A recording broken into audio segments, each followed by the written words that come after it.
Nashwa sebagai pembawa materi juga, Jasa Lana sebagai pembawa materi, dan Kinanti sebagai pembawa materi, dan Nasni sebagai dokumentasi. Ya, saya tidak juga dengan Nas. Yang pertama masuk ke definisi dari subsidi BBM. Nah, sebelum kita tahu apa sih subsidi BBM, kita tahu dulu kan subsidi itu sendiri itu apa. Jadi subsidi itu adalah bantuan berupa transfer dana dari pemerintah dan itu bertujuan untuk menurunkan harga dari nilai produksinya sehingga masyarakat itu dapat mendapatkan barang atau jasa tersebut. Nah, dari sini kita bisa tahu berarti subsidi BBM itu adalah bahan bakar minyak yang disubsidi pemerintah dan ini menggunakan anggaran pendapatan belanja negara kepada perusahaan yang ditunjuk sebagai distributor bahan bakar minyak di Indonesia. Nah, dalam konteks ini, perusahaan sebagai pemasok utama bahan bakar minyak di Indonesia itu adalah Pertamina. Jadi bisa dikatakan monopoli gitu. Contohnya, misal nilai harga keekonomian dari BBM itu sendiri itu 10.000 per liter. Tetapi Pertamina itu hanya menjual 4.000 per liter saja kepada masyarakat. Nah, dari situ berarti subsidi dari pemerintah itu adalah 6.000 per liter. Next. Selanjutnya itu ada pembangunan berkelanjutan. Nah, ini ada definisi menurut Journal Report dari PBB pada tahun 1987. Jadi, intinya pembangunan berkelanjutan itu adalah proses pembangunan dalam konteks kita ekonomi ya, dengan tetap menjaga kualitas dari lingkungan atau sumber daya alam yang digunakan. Nah, pembangunan berkelanjutan ini penting dilakukan agar generasi mendatang itu tetap terjaga kebutuhannya. Jadi, sumber daya alam yang kita gunakan, yang kita pakai sekarang itu dapat tetap digunakan oleh mereka di masa depan. Selanjutnya bisa dilanjutkan oleh Egir.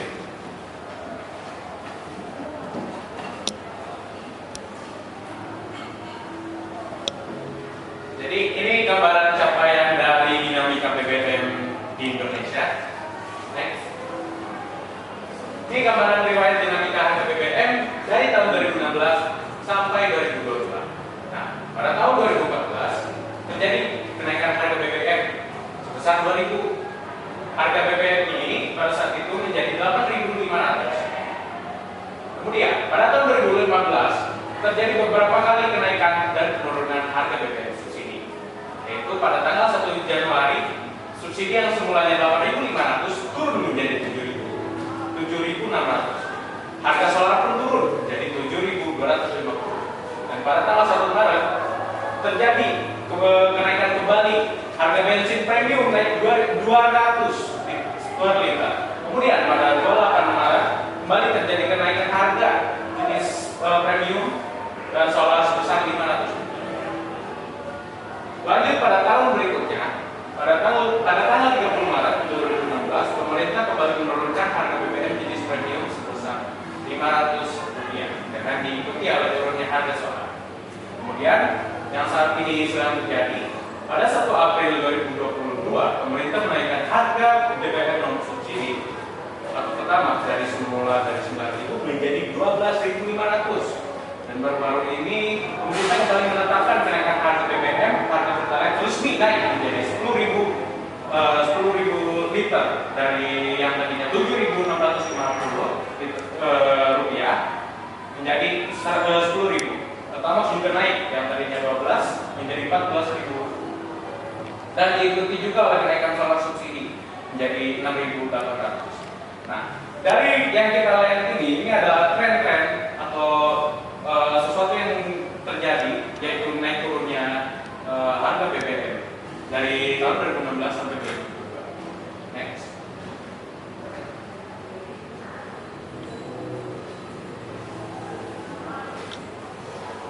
Nah, yang bisa kita lihat dari sini, ini adalah sebuah grafik dari rasio perbelanjaan subsidi BBM terhadap belanja non-mandatory, rasio belanja pembayaran bunga utang terhadap belanja non-mandatory, sama rasio belanja pegawai terhadap belanja non-mandatory.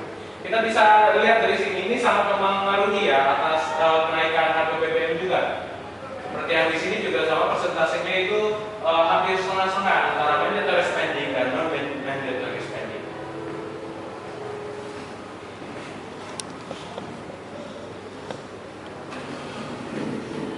Selanjutnya bisa dilanjutkan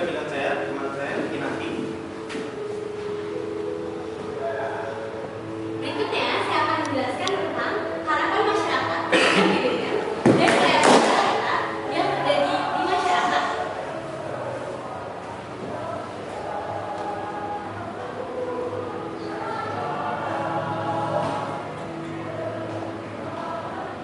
Berikutnya, saya akan menjelaskan tentang harapan masyarakat terhadap BBM dan realita yang terjadi di masyarakat.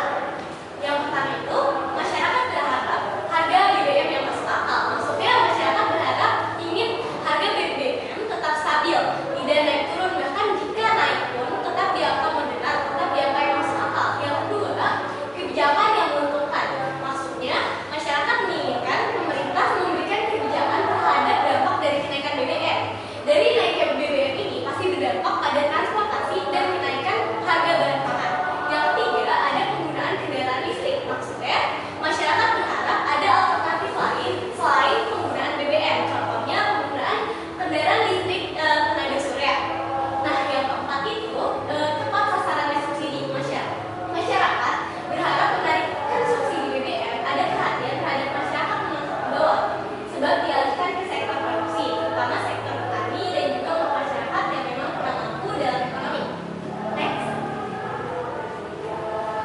Nah, realitanya, yang pertama tadi kan masyarakat menginginkan harga BBM yang masuk akal, tapi nyatanya harga BBM naik turun, bahkan naik dengan harga yang drastis. Contohnya pada kasus kemarin, tepatnya pada tanggal 3 September 2022, kenaikan BBM dari harga 7.000 menjadi 10.000. Nah, itu merupakan harga yang cukup drastis naiknya. Yang kedua,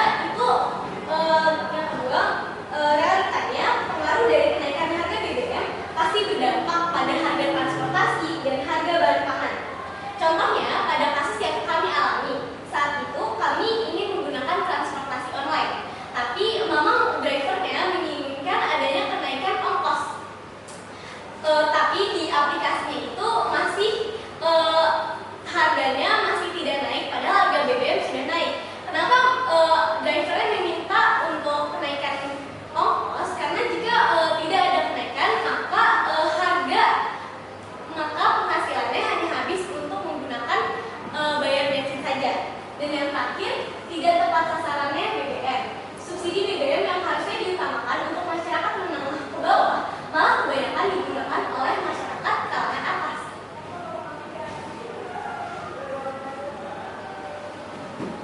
Dan selanjutnya bisa dilanjutkan dengan teman saya, siapa sih? Jadi untuk kesimpulan dari materi yang telah dijelaskan oleh teman saya itu, BBM itu dapat dikatakan sebagai sumber energi yang sangat penting bagi masyarakat luas, baik dari masyarakat kalangan menengah ke atas maupun kalangan menengah ke bawah.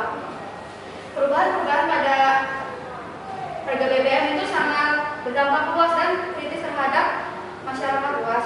Dengan adanya subsidi BBM itu, maka dapat mempermudah akses masyarakat kalangan menengah ke bawah terhadap BBM. Akan tetapi, pelaksanaannya itu harus tepat sasaran agar tujuan subsidi BBM itu dapat tercapai dengan baik. Sekian dari kelompok kami penjelasannya, dan juga mohon maaf kurang lebihnya mohon maaf.